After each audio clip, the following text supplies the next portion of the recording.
नमस्कार बंधुगण आमे शुणुचे बीणापाणी महांतींक गल्प संकलन अस्ताचलर जह्न। आसंतु शुणिबा गल्प नुआ घर। राति टिकिए सुनसान हेला परे सुआ कहिला, सारिलो सोई पड़िलुणी कि? मु सेमती शुए नाही तो परी, टिके भी पवन नाही, आत कि पिजुली चणा किछि खाइनी, पानी टोपे भी नाही। सारी कांदुरा कंठरे कहिला, काहींकी? जो माने कांदिबा कथा उपास काटिबा कथा सेमाने तो खाई पी आराम रे सोईचंती, मु किया उपास रहिबी। बुढ़ाटा मते टिके देखुथिला, पाखरे छिड़ा होई गपुथिला, सेथिपाई टिके मते हताशिया लागुची। सुआ दीर्घश्वास छाड़ी कहिला, सबु आस्ते आस्ते सुधुरी जीव, तू एमिति हेले किए सुनिब? हठात घर भितरु सुभिला, एई बुचु देखिलु दांड गेट दिया होईची कि नाही? वाचमैन को कहिबु चारिपट घुरुथिब, आउ तू तଳ बारंडारे शोईथिबु। कुकुर बिलेई सुआ सारिंको पीवा पानी देइछु तो? आरे आरे सुआ सारिंकी नहीं घर भितरे रख, सेमाने मनीषर कथा बुझंती, अजथारे बकर बकर हेबे। बुनु बुनु सुआ डाक छाड़िला। सारी डाकिला, बाबू बाबू। ऊपर महलारू बड़ बहु कहिला, निज माने तो चालीगले, सिंदुक बाक्स खोली मन इच्छा जहाकू जहा पाइले देले, आम पाई कौन रखिछंती जे? खाली गुड़े नेंजरा छाड़ी जाइछंती, बुनु अछि बोली पानी मुंदे मिलुछि। सारी कहिला, शुणिलु तो? शुणिले आमर किछि करिबार नाही। मझिया पुओ तो माड्रासरू आसिलानी, सानटा तो सहजे प्रेम पागल, से कौन फेरिब? झीवटा थिला जे बुढ़ी पाखरे, हेले अकाଳରେ से मरीगला। बुढ़ा चालीगला परे बुढ़ी एबे एकला, काहाकू किछि न कही गुम मारी शोईछि। एमिति कि टिके कांदुनी। किए कहिला, तू भाबिछु भें भें कांदिले शोक करुछि बोली जना पड़िब? ता छाती परा पत्थर होई जाइछि, से कथा भी कहि पारुनी। बाहर लोकंक कथा अलणा सुआग। कथा बंद होईगला। बुनु पानी 2 गिलास आनी सुआ सारिंको पंजरी खोली कहिला, घरे बुढ़ा चालीगला, बुढ़ीटा पत्थर होई पड़िछि, आम आउ तमे दीटांकर किचिरी मिचिरी बंद होनी। सेमाने निज निज पिंजरारे डेई डेई कंपेई देले चतुर्दिग। बुनु लाइट लगेई देखिला, खाइबा सेमिति थुआ होईछि। सुआ सारिंको आखिरु लुह बोही सुखी जाइथाए। बुनु थंडा गामछाटा बुलेई नहीं कहिला, किरे खाइन कि पीन? बुढ़ा चालीगला बोली कण जगत सरीगला? हेई मते देखुन, मु पुरा 2 थर खाइलिनी, पेटठू हारामी आउ केही नाही। कहु कहु बुनु भो भो कांदी उठिला। सुआ सारी चिं चिं आउ बिलेई दुईटा घुड़ु घुड़ु होई बुनुर पाद उपरे बसी म्याऊ म्याऊ हेला बेलकू कुकुरटा करुण स्वରରେ कांदी उठिला। बड़ पुओ मझी महलारू पाटी कला, बुनु तू सेठी आउ जात्रा करना कही दउछि। मासे काल रात्रि अनिद्रा रही मनीष टिके आज शोइब, राति पाहिले पुणी केते काम। बुनुर मुहको चापुड़ा मारिला भली कबाटटा धड़ करी बंद करदेले उपरे। हेले घर भितरे दाउ दाउ पुंजाए लाइट जलुथाए। धड़ धाड़ होई स्टील आलमीरा खोलिबार शब्द शुभुथाए तलकू। बुनु गामुछारे लुह पोछु पोछु कुकुर बिलेईंकु 2 जंघरे बसाई कहिला, मु आउ बेसी दिन नुहे रे बिनु सिलु, बुढ़ा चालीगला, मते भी अनाथ करिगला, मु एठी खाली बुढ़ीटा बाई अनेई बसिछि। बहुटा तो तलकू ओह्लौनी। गोटे झियो मला, आउर झियोटा विधवा होई शाशु घरे 2 मास रही तापरे चालीगला कलिकता। कोठी अछि केही जानंतिनी। एबे बुढ़ीटा एकदम एकुटिया। सुआ सारी 2 जण एक संगरे निजर पानी ओ बुट गिनाकू गोड़रे ठेली चंचुकू लुहा पिंजरारे हाणी पकाइली। बुनु उठी पड़ी सेमानंक पिंजराकू हलेई कहिला, चुप, आजी बुढ़ा जाइछि, टिके शांतिरे ताकू कबर भितरे शोइबाकू दियो। सबुदिग निस्तब्ध होईगला। केवल कुकुरटा कुँ कुँ होई कोह रुकुथिला। ବୁନୁ ଷ୍ଟୁଲଟା ଉପରେ ବସିଥିଲା କାନ୍ଥକୁ ଆଉଜି। ଆଖି ବନ୍ଦ କରୁଥିଲେ ମଧ୍ୟ ଟପ୍ ଟପ୍ ଲୁହ ଝରି ପଡ଼ୁଥିଲା। ଦୋମହଲା ଉପରେ ଧପଡ଼ ଧାପଡ଼ ଚାଲି ଶୁଭୁଥିଲା। ଷ୍ଟିଲ୍ ଆଲମିରା, ପୁଞ୍ଜାଏ ଖଣ୍ଡେ ଦାମୀ ସୁଟକେସ୍ ମଧ୍ୟ ଖୋଲା ହୋଇଥିବ। କେହି ଆସିଲା ପୂର୍ବରୁ ଘରେ ଥିବା ପୁଅର ହୁସିଆରୀପଣ ଦେଖି ବୁଢ଼ୀ ବୋଧେ କାବା ହୋଇ ବାଥରୁମ୍ ଯାଉଥାଏ ଓ ଆସୁଥାଏ। ରାତାରାତି ଦାମୀ ଜିନିଷ, ସୁନା, ହୀରା ଓ ଟଙ୍କା ସବୁକୁ କେଉଁଠି ନିରାପଦରେ ରଖିଦେବା ଭଲ। ସକାଳ ହେଲେ ହଜାରେ ଫୋନ୍, କାହିଁ କେତେ ଲୋକଙ୍କ ଯିବା ଆସିବା ଓ ମୌଖିକ ଶୋକ ପ୍ରକାଶକୁ ଏଡ଼େଇ ହେବନି। ବୁନୁ ଉଠି ପଡ଼ି ଆଖି ବୁଜି ତଳେ ଗାମୁଛା ପକାଇ ଗଡ଼ି ପଡ଼ିଲା। ହଠାତ୍ ଗାଡ଼ି ବାହାରିବା ଶବ୍ଦରେ ବୁନୁର ନିଦ ଭାଙ୍ଗିଗଲା।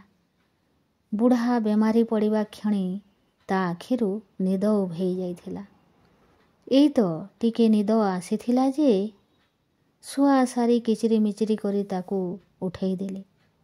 ତାଙ୍କ ଗାଡ଼ି ସେ ବାହାର କରିଗଲେ।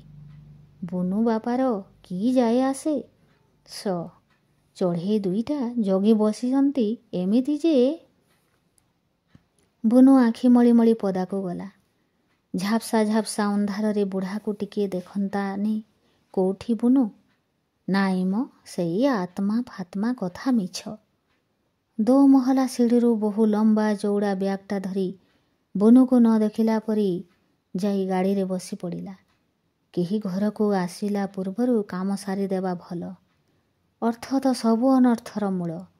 ବୁଢ଼ୀ ସେ କଥା ଜାଣେ କି ନାହିଁ କିଏ କହିବ? ଏବେ ଗେଟ୍ ବନ୍ଦ ହେଲା କି ନାହିଁ ଦେଖିବାକୁ ହେବ, ନଇଲେ ଗାଈ ପଶି ଫୁଲ ଗଛର ପତ୍ର ଖାଇଯିବେ। ବୁଢ଼ା ନିଜ ହାତରେ ଲଗାଇଥିବା ମଲ୍ଲି ଫୁଲର ବାସ୍ନାରେ ଦାଣ୍ଡ ପିଣ୍ଡାଟା ମହକୁଛି ଯେମିତି। ବୁନୁ କୁକୁରଟାକୁ ଜଞ୍ଜିରରେ ବାନ୍ଧି ଗେଟ୍ ଦେଇ ଘର ଭିତରକୁ ପଶି ଆସି ଦେଖିଲା ବୁଢ଼ୀ ବାରଣ୍ଡାରେ ବସିଛି ଆଖି ବୁଜି। ବୁନୁ ପାଖକୁ ଯାଇ ପ୍ରଶ୍ନ କଲା, ମା, ଚା ଆଣିବି? ବୁଢ଼ୀ ଉତ୍ତର ନ ଦେଇ ବୁନୁ ମୁହଁକୁ ବଲ ବଲ କରି ଚାହିଁଲା। ଦାନ୍ତ ଘଷିଲେଣି? ବୁନୁ ବାରଣ୍ଡାରେ ବସି ପଡ଼ି କୁନ୍ଥେଇ କୁନ୍ଥେଇ ପ୍ରଶ୍ନ କଲା। ନାହିଁ, ତୁ ଦାନ୍ତ କାଠି ଆଉ ଲୋଟେ ପାଣି ନେଇ ସେଠି ରଖିଦେଇ ଆସି କପେ ଚା ନେଇ ରଖିବୁ। ତାପରେ ପୁଅ ପିଇ ସାରିଲା ପରେ ମୋତେ ଦେବୁ। ମା, ମୁଁ ଏଇଟା କରିବା ଭଲ ଦିଶିବନି। ବାବୁ ଏଇଲେ ଆସି ଯିବେନି। ମା ଖେଁ କି ଉଠି କହିଲେ, ତୋର ବୁଦ୍ଧିଶୁଦ୍ଧି କୁଆଡ଼େ ଗଲାରେ? ସକାଳୁ ସେ ଗଲାଣି ବୋହୂକୁ ଧରି, ବୁଝିପାରୁନୁ? ମୁଣ୍ଡ ନୁଆଇ ବୁନୁ ଚୁପ୍ ହୋଇ ବସିବା ସ୍ଥାନରୁ ଉଠି ପଡ଼ିଲା। ଶୁଆଟା ଚିଲେଇଲା, ବୁନୁ ବୁନୁ, ଚା ଚା ସାରି କୁଦି ପଡ଼ିଲା ପିଞ୍ଜରା ଭିତରେ। ମା ପୁଣି ପାଟି କରି କହିଲେ, ସୂର୍ଯ୍ୟ ଉଦୟ ପୂର୍ବରୁ ବାବୁ ଚା ପିଉଥିଲି। ସବୁଦିନେ ତୁ ତାଙ୍କୁ ଚା କରିଦେଉ। ଆଜି ବୋହୂ କି ପୁଅ ହାତକୁ ସେ କ'ଣ ଅନେଇଛନ୍ତି? ତୁ ନଦେଲେ ସେ ମନ କଷ୍ଟ କରିବେ। ମୁଁ ବାଥରୁମ୍ ଯାଉଛି। ବୁନୁ ଦେଖିଲା ବୁଢ଼ୀ ଯେମିତି ଆଦୌ ବିଚଳିତ ନୁହେଁ, ବରଂ ନିଶ୍ୱାସ ଶାନ୍ତିରେ ମାରିଛି ସେମିତି ଗୋଟିଏ ଭାବ ଦେଖାଉଛି। ଅନ୍ୟ ପୁଅମାନେ ଆସିଗଲେ ସବୁ ଜଣାପଡ଼ିବନି କି? ଅସ୍ଥି ପାଖରେ ଚା ଥୋଇଦେଇ ଆସି ଦେଖିଲା ବୁଢ଼ୀ ଘୁଙ୍ଗୁଡ଼ି ମାରି ଶୋଇଛି। ଅର୍ଥାତ୍ ସେ ମୋଟେ କେତେଦିନ ଧରି ଯେ ଶୋଇନଥିଲେ ତାର ହିସାବ ବୁନୁ କରିପାରିବନି। ଡାକିବ କି ନାହିଁ ଜାଣିପାରିଲାନି। କବର ଦେଇ ଚା କପ୍ଟା ରଖି ସେ କବାଟ ଆଉଜାଇ ଚାଲି ଆସିଲା। ଖରା ବି ଛାଡ଼ି ପଡ଼ିଲାଣି। କେହି କୁଆଡ଼େ ନାହିଁ। ଶୁଆ ସାରି ଆଖି ବନ୍ଦ କରି ଢୁଳଉଛନ୍ତି। ବିଲେଇଟା ଖୁଣ୍ଟ ପାଖରେ ଗଡ଼ୁଛି ଆଉ କୁକୁର ସିଲୁ ସେମିତି କୁଁ କୁଁ ହୋଇ କାନ୍ଦୁଛି। ଏ ସମୟରେ କେହି ଯେମିତି ପାଟି ନ ଖୋଲନ୍ତି ବୁନୁ ମୁହଁରେ ଆଙ୍ଗୁଠି ଚାପି ସମସ୍ତଙ୍କୁ ନିର୍ଦ୍ଦେଶ ଦେଲା। ନିଜେ ବାହାର ପଟ ବାଥରୁମ୍ ଯାଇ ଗାଧେଇଲା। ଗାଧେଇଲା ପାଖରେ ବସି ବସି ବହେ କାନ୍ଦିଲା। ସତରେ ପୃଥିବୀଟା କ'ଣ ଖାଲି ମାୟାର ଖେଳ। ଘର ସଂସାର ଅର୍ଥ ଅର୍ଜନ ସବୁ ବୃଥା। ସବୁ ପିଲାଙ୍କୁ ଘର ଟଙ୍କା ସୁନା ବୁଢ଼ା ଅଜାଡ଼ି ଦେଇଯାଇଛି। ଅଥଚ କେହି ନାହିଁ, ବରଂ ବାହାର ଲୋକ ଝୁରି ହେଉଛନ୍ତି ବେଶୀ। କାହାକୁ କିଛି କହିବା ନିରର୍ଥକ। ବାହାରେ ବେଲ୍ ଶବ୍ଦ ଶୁଣି ବୁନୁ ଲୁଙ୍ଗିଟା ଗଳେଇ ପକାଇ ଧାଇଁଲା। କବାଟ ଖୋଲି ଦେଖିଲା ବାବୁଙ୍କର ଅତି ପ୍ରିୟ ସାଙ୍ଗ ଅମର ବାବୁ ଛିଡ଼ା ହୋଇଛନ୍ତି। ପଛରେ ତାଙ୍କର ସ୍ତ୍ରୀ। କ'ଣ କହିବ ହୋଇ ସେ ମୁଣ୍ଡିଆଟାଏ ମାରିଲା। ଅମର ବାବୁ କହିଲେ, କିରେ ପିଲାମାନେ ସବୁ ଆସିଲେଣି ତ? ବଡ଼ ପୁଅ ବୋହୂ କ'ଣ କରୁଛନ୍ତି? ଆଜ୍ଞା, ବଡ଼ ହେଲେ କ'ଣ ହେବ, ଯେତେ ହେଲେ ପୁଅ ତ। ସାରା ରାତି ଶୋଇନାହାନ୍ତି। ଭୋର ନ ହଉଣୁ ମଶାଣିକି ଧାଇଁ ପଳେଇଲେ ବଡ଼ ବୋହୂକୁ ନେଇ। ଏଇଲେ ଆସିଯିବେ। ଆସନ୍ତୁ ଆଜ୍ଞା, ଟିକେ ବସିଯିବେ ଡ୍ରଇଂ ରୁମ୍ରେ। ସରବତ ନା ଚା ଆଣିବି? ଆରେ ନା ନା, କହ ମା କେମିତି ଅଛନ୍ତି? ସେମିତି, ଏଇଲେ ଟିକେ ବିଛଣାରେ ଗଡ଼ି ଯାଇଛନ୍ତି। ଅମର ବାବୁ ସ୍ତ୍ରୀ କହିଲେ, 15 ଦିନ ହେଲା ଧାଇଁଛ, ଖାଲି ରାତି ସାରା ଶୋଇନ କି ଖାଇନ। ଏବେ ଚାଲ ଟିକେ ବିଶ୍ରାମ ନେଇ ଆସି ସଞ୍ଜକୁ ଆସିବା। ହଠାତ୍ କୁକୁର ସେଲୁ କୁଁ କୁଁ କରି କାନ୍ଦି ଉଠିଲା। ଶୁଆ ଡାକ ଛାଡ଼ିଲା। ବୁନୁ ବୁନୁ ସାରି କହିଲା, ବାବୁ ବାବୁ।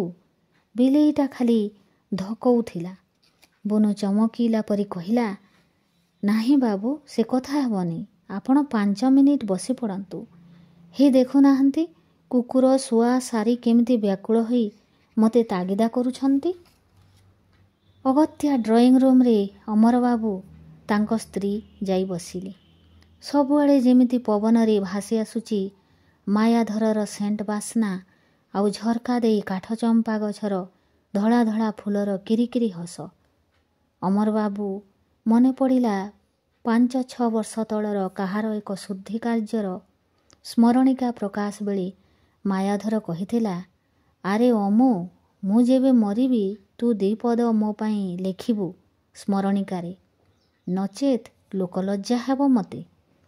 ଆଶ୍ଚର୍ଯ୍ୟ, ମୁଁ ତୋଠାରୁ 2 ବର୍ଷ ବଡ଼, ତୁ ମୋ ପାଇଁ ଲେଖିବାକୁ ତିଆରି ହେବା କଥା। ଅମର ହସି ହସି କହିଥିଲା, ଯାରେ ସାନ ବଡ଼ କିଛି ନାହିଁ, ମୁଁ ଜାଣେ ମୁଁ ଆଗେ ଯିବି। କି ଦମ୍ଭ ତାର ଥିଲା। ବୁନୁଠାରୁ ଚା କପେ ପିଇ ଅମରବାବୁ ମାୟାଧରର ଫଟୋକୁ ଚାହିଁ ଆଖି ନୁଆଇଲେ। ଲେଖିବାକୁ ହେବ ତାଙ୍କୁ। ମାୟାଧରଟା ଜିତିଗଲା। ଯିଏ ଯେତେବେଳେ ଆସିଲେ ସମସ୍ତେ ଫଟୋ ଦେଖିଲେ। ଧୂପର ବାସ୍ନାରେ ଆପ୍ୟାୟିତ ହେଲେ। ଶୁଆ ସାରି କୁକୁର ବିଲେଇଙ୍କ ପ୍ରାଣଖୋଲା ଅଭିନନ୍ଦନରେ ଚମକି ପଡ଼ି ମାୟାଧର ବାବୁଙ୍କ ମାୟାକୁ ସ୍ମରଣ କରି ନୀରବରେ ଚାଲିଗଲେ। ପୁଅ ବୋହୂ ସବୁବେଳେ ବ୍ୟସ୍ତ। କେତେବେଳେ ଶାଢ଼ୀ ଧୋତି କିଣିବାକୁ ଯାଇଛନ୍ତି ତ, ଆଉ କେତେବେଳେ ବନ୍ଧୁ ନିମନ୍ତ୍ରଣ ଅନ୍ୟାନ୍ୟ କାର୍ଯ୍ୟରେ ନିଖୋଜ। ଅବଶ୍ୟ କ୍ରିୟାକର୍ମ 3 ମହଲାର କଣକିଆ ଘରେ ହେଉଛି। ସେଠି ବୁଢ଼ାର ଫଟୋ ରହିଛି, ଅଖଣ୍ଡ ଦୀପ ଜଳୁଛି। ତଳେ ବୁଢ଼ୀ ତା ନିଜ ଠାକୁର ଘରେ କବାଟ ବନ୍ଦ କରି ବସିଛନ୍ତି। କୋଉ ଦିନ ପଣା ପିଇ ରୁହନ୍ତି ତ ଆଉ କେବେ ଖୁମ୍ପେ ଭାତ ତରକାରୀ ପାଦୁକ ପରି ଖାଇ ରହିଯାନ୍ତି। ଆଜିକାଲି ମୁଣ୍ଡ ବିନ୍ଧୁଛି କହି ଆଖିରେ କଳା ଚଷମାଟାଏ ଲଗେଇଥାନ୍ତି। ମାଡ୍ରାସରୁ ମଝି ପୁଅ ଆସିପାରିବନି। ତାର ସ୍ତ୍ରୀ ଡାୟାଲିସିସ୍ ଚାଲିଛି। ସାନ ଆମେରିକାରେ। ବଡ଼ ଗୋଟେ ଦାୟିତ୍ୱ ନେଇଛି, ସେ ରହିଛି।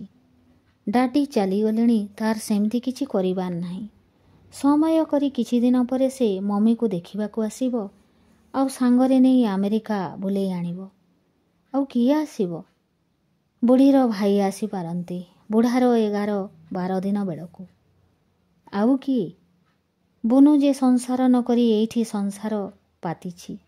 ଶୁଆ ସାରି ବିଲେଇ କୁକୁର ଆଉ ବୁଢ଼ାବୁଢ଼ୀ 2ଟା ତାର ସଂସାର। ପୁଅ ବୋହୂ ତାଙ୍କ ପିଲାଙ୍କୁ ବାହାରେ ଇଂରାଜୀ ସ୍କୁଲରେ ବୋର୍ଡ଼ିଂରେ ରଖିଦେଇ ନିଶ୍ଚିନ୍ତ। ଉଭୟ ଚାକିରିଆ। ବାକି ସଞ୍ଜ କଟେ କ୍ଲବରେ କି କୋଉ ବନ୍ଧୁଙ୍କ ବାସଭବନରେ। ଫେରି ଆସି କେବେ ଖାଆନ୍ତି ଆଉ କେବେ ଖାଆନ୍ତି ନାହିଁ। କିନ୍ତୁ ରୋଜ ବୁନୁକୁ ରାନ୍ଧି ରଖିବାକୁ ହୁଏ ଯେମିତି ବୟସ୍କ ଲୋକଗୁଡ଼ାକ ଗୋଟେ ଗୋଟେ ପଶୁପକ୍ଷୀ ତା ଆଗରେ। ଆସନ୍ତାକାଲି 10 ଦିନ। ଆଜି ଶୁଦ୍ଧି ନବମ କର୍ମ ସରିଗଲା। ଭଲ ହୋଇଛି ବୁଢ଼ା ଚାଲିଗଲା। ଥିଲେ ଘାଣ୍ଟି ହୋଇଥାନ୍ତା। ବୁଢ଼ୀଟା ବି ଶୀଘ୍ର ଚାଲିଗଲେ ବୁନୁ ରକ୍ଷା ପାଇଯାନ୍ତା। ତାପରେ ପିଞ୍ଜରା ଖୋଲି ଶୁଆ ସାରିଙ୍କୁ ଉଡ଼େଇ ଦେବ। କୁକୁର ବିଲେଇଙ୍କୁ ଛାଡ଼ିଦେବ ରାସ୍ତାରେ। ନିଜେ ଚାଲିଯିବ। ବୁନୁ, ଆରେ ବୁନୁ, ଏବେ ବି ପୁଅ ବୋହୂ ନାହାନ୍ତି ନା କ'ଣ? ଦୂରରୁ ଶୁଭିଲା, ଇଏସ୍ ଅଙ୍କଲ ଅଛି, କାମରେ ସବୁବେଳେ ବ୍ୟସ୍ତ ରହିଲି। ଶୁଣିଛି ଆପଣ ଅନେକ ଥର ଆସି ଫେରିଛନ୍ତି। ଡାଡିଙ୍କ ଆତ୍ମା ଟିକେ ଶାନ୍ତି ପାଇଥିବ। ହେ ଦେଖନ୍ତୁ ସୋଭେନିୟରଟା। ଅମରବାବୁଙ୍କ ମୁଣ୍ଡରେ ବଜ୍ର ପଡ଼ିଗଲା। ସେ ଥରି ଥରି କହିଲେ, ମୁଁ କିଛି ଲେଖି ପ୍ରତିଦିନ ଆସୁଥିଲି ସ୍ମରଣିକାରେ ଦେବା ପାଇଁ। ମାୟାଧର କହିଥିଲା, ନା ଅଙ୍କଲ, ଏବେ ତ ବନ୍ଧା ସରିଲାଣି, ଆଉ କେବେ ଦେଖିବା, ସବୁ ଇଂରାଜୀରେ। ଆଜିକାଲି ଓଡ଼ିଆ କେହି ପଢ଼ୁନାହାନ୍ତି। ତା ଛଡ଼ା ମୋର ଫ୍ରେଣ୍ଡସ୍ମାନେ ଆସୁଛନ୍ତି ଦିଲ୍ଲୀ, ବମ୍ବେ ଆଉ ଚେନ୍ନାଇରୁ। ସେମାନେ କ'ଣ ଓଡ଼ିଆ ଜାଣନ୍ତି? ସାନ ଭାଇ ଦୁଇଟା ବି ଇଂରାଜୀରେ ଲେଖି ପଠାଇଛନ୍ତି। ଝାଳରେ ଜୁଡ଼ୁବୁଡ଼ୁ ହୋଇ ଅମରବାବୁ କ'ଣ କହି ଆସୁ ଆସୁ ମାୟାଧରର ଶାନ୍ତ କୋମଳ ମୁହଁର ଓଠ ଦୁଇପଡ଼ା ଯେମିତି କହୁଛି, କିଛି କହନା ଅମୁ, ଥାଉ ସବୁ କଥା ତୋ ମୋ ଭିତରେ। ସେ ବୁଲି ପଡ଼ି ଲେଖାଟା ପକେଟରେ ପୁରାଇ ଚାଲିଗଲା ମୁହଁ ପୋତି। ମଲ୍ଲି ଫୁଲଗୁଡ଼ା ଫୁଟି ପବନରେ ବାସ୍ନା ବିଞ୍ଚି ଦେଉଥିଲେ। ପଛପଟୁ କୁକୁର ସିଲୁ ଆସି ତାଙ୍କ ଗୋଡ଼କୁ ଭିଡ଼ି ଧରିଛି। ବିଲେଇଟା ମିଆଉଁ ମିଆଉଁ ହୋଇ ଚକା ଚକା ଭଉଁରୀ ଖେଳୁଛି। ଗେଟ୍ ଖୋଲି ବ୍ୟାଗ୍ ଧରି ବୁନୁ ଆସି ଛିଡ଼ା ହେଲା ସାମ୍ନାରେ। ଆଖିରୁ ଲୁହ ପୋଛି ଅମରବାବୁ କହିଲେ, ଦେଖ, ତୁ କାଲି ଭୋରୁ ଭୋରୁ ଶୁଆଶାରୀଙ୍କୁ ପିଞ୍ଜରା ଖୋଲି ଉଡ଼େଇ ଦେବୁ। ଏମାନଙ୍କ ଜଞ୍ଜିର ଖୋଲିଦେବୁ। ଆଜ୍ଞା। ମୁଁ ସକାଳୁ ସକାଳୁ ସମସ୍ତଙ୍କ କାମ ସାରି ନିଜେ ବି ଚାଲିଯିବି ଏଠୁ ସବୁଦିନ ପାଇଁ। ମୋର ଆଉ ମୋହ ନାହିଁ। ବୁନୁ ଘର ଭିତରକୁ ପଶୁ ପଶୁ ଶୁଣିଲା ଶୁଆ କହୁଛି, ସାରିଲୋ, ଶୁଣିଲୁ ତ ସବୁ? ସାରି କହିଲା, ଶୁଣିଲି, ଭଲ। ବୁନୁ ଚାଲିଗଲେ ଆମ ଆକାଶରେ ଉଡ଼ି ଉଡ଼ି ଠାବ କରିବା ତାକୁ। ବିଲୁ ସିଲୁ ବି ପହଞ୍ଚିଯିବେ। ଶୁଆ କହିଲା, ପୁଣି ନୂଆ ଘର। ସାରି କହିଲା, ହଁ।